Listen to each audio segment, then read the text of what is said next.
So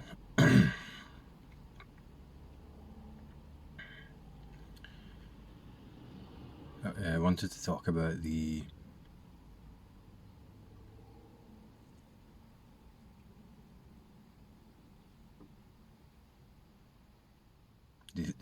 frames of perception that I talked about before, and the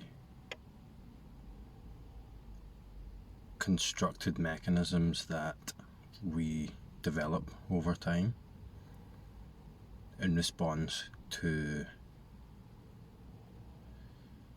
say, the storing of emotions or trauma and so on in the body. So we develop these mechanisms that allow us to sometimes avoid or repress, but sometimes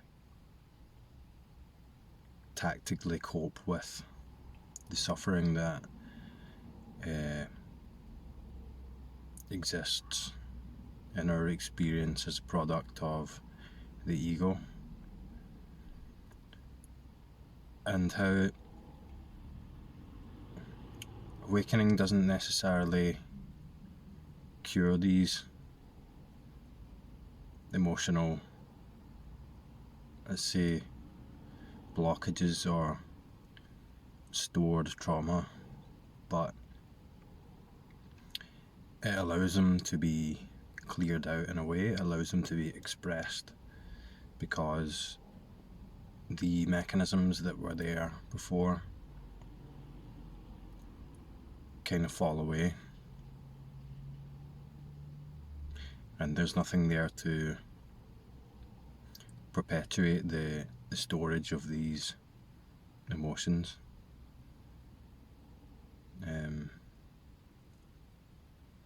So they basically come up, they become exposed, they become worse for a while. They're not avoidable because they can be seen clearly, and then we have the opportunity to work through them. Well, not work through them, but just process them, allow them to be released, allow them to dissolve with direct awareness. Because when we see them for what they are, they can't be perpetuated anymore. When the illusion that creates suffering isn't perpetuated, then the suffering goes away. But there's a process there that has to run its course. The awakening isn't a magic thing that immediately fixes everything.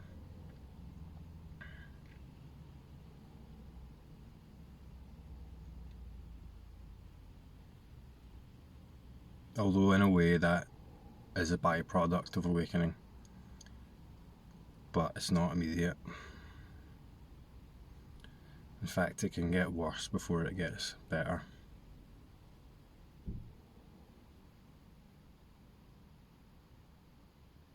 So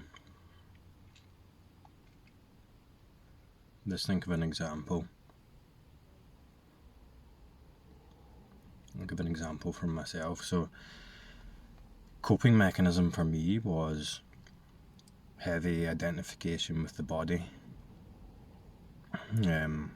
See, fear-based insecurity, identified with my body, my physical abilities, because that was something that I inherently had, that I could see as being superior to other people.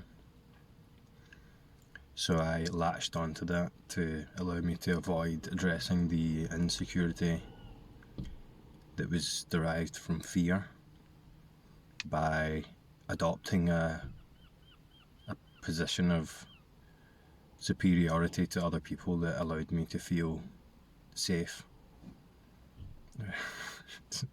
It sounds fucking pathetic. Sorry, I'm trying not to swear. Yeah, it sounds pathetic, but it kind of is pathetic. But it was automatic. It was automatic. It was the easiest route to avoidance at that point in time.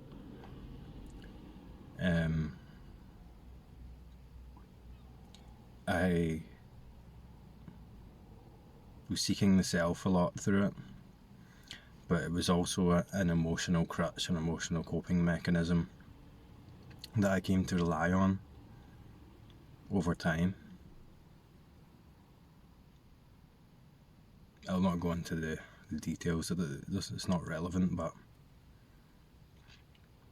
I'll give one more example. So it was a very competition based thing, so I invested a lot of my emotional survival, in a sense, into this. So if there was something that made me feel that I had lost that, I would react in a very exaggerated way. So now that is all but gone, there is a process where removing that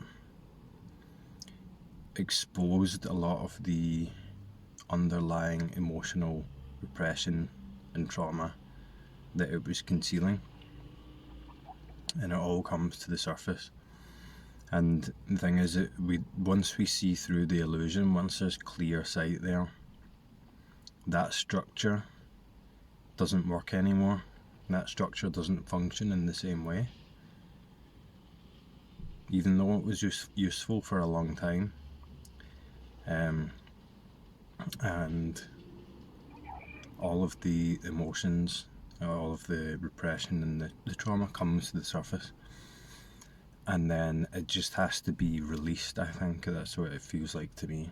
It just had to be released, because it was being held in the body. So I experienced it in physical pain symptoms, psychological pain as well, because the psychological pain is just another sensation, and there's no difference there really. Psychological pain was attached to that physical pain, and it all kind of radiated out the way.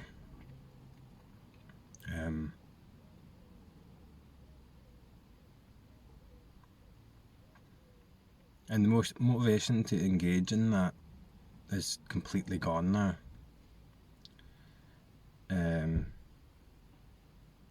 That whole identity has just become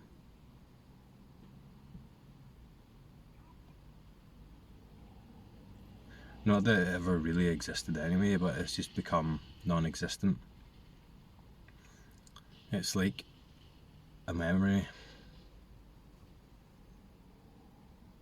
but it seemed so solid for a while. Now it's just like a ghost that was a ghost of the past.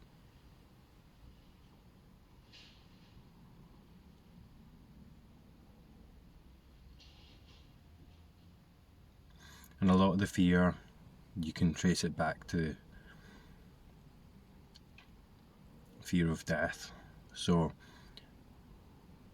when impermanence is accepted truly, then that fear dissipates as well. But then there's a process to that as well, which I've explained before.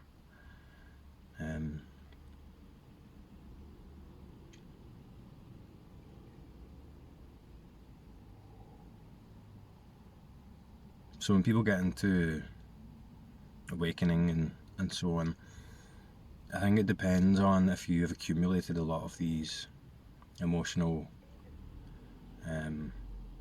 accumulations and traumas in the body.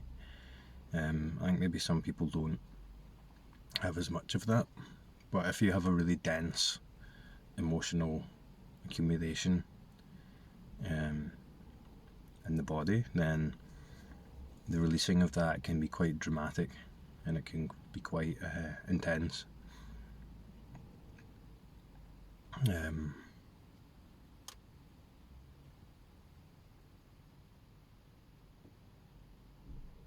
I don't think this is talked about as much, especially not with the mainstream kind of spirituality people.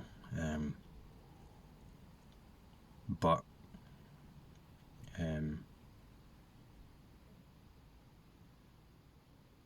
they are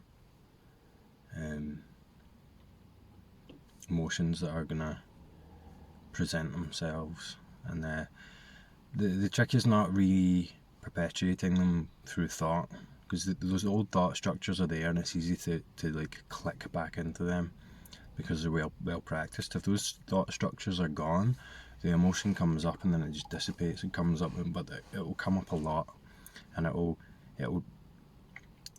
come in waves of intensity, looking for that thought to grip onto it, to activate that circuit again. And when it's not there, it gets worse, and it gets worse before it gets better.